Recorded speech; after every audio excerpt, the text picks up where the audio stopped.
Hey everybody, this is Miss Redfern here with some more review for you. And just a reminder again that now your assignments have to be done in Canvas.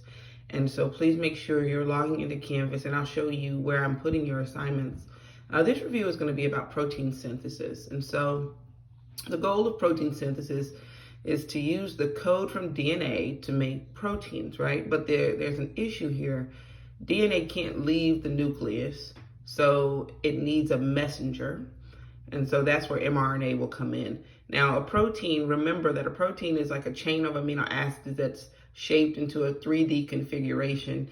And the protein shape determines its function, right? So when you remember we talked about enzymes, we said that a lot. The enzyme shape determines its function. Well, enzymes are a type of protein.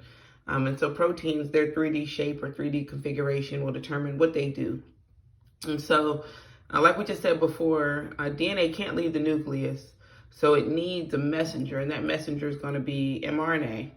And so mRNA carries DNA's code from the nucleus to the ribosome. And so when mRNA is made, we call that transcription. And transcription is the first step of protein synthesis, where DNA is used to make RNA. When that happens, DNA gives its message to mRNA, and that happens in the nucleus.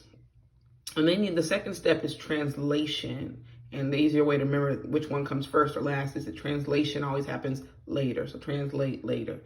And that's when mRNA is used to build the protein. This happens at the ribosome.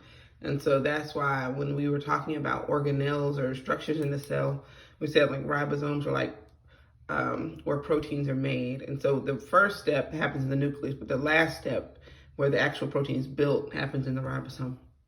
And so there's some other vocabulary, other figures you'll have to know in order to understand this. And this is review at this point for us. But mRNA has codons on it, and codons are sets of 3 bases on mRNA.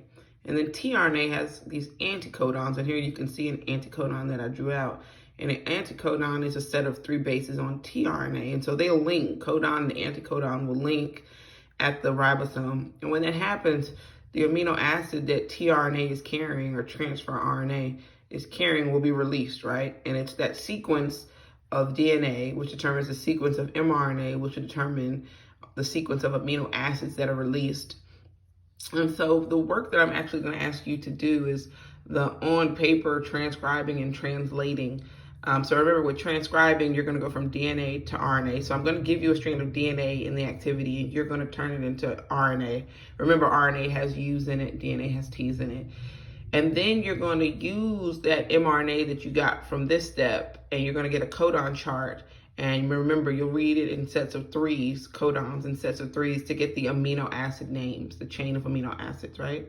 So in the work, again, you're going to go from DNA to RNA, and then you're going to go from RNA to protein, and proteins are chains of amino acids, right?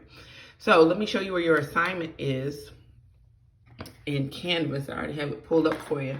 So I'm in student view, and if you just go, you should be able to just go assignments under student view, and it'll pop up. And this is my assignment for you all, the protein synthesis practice that goes along with this video.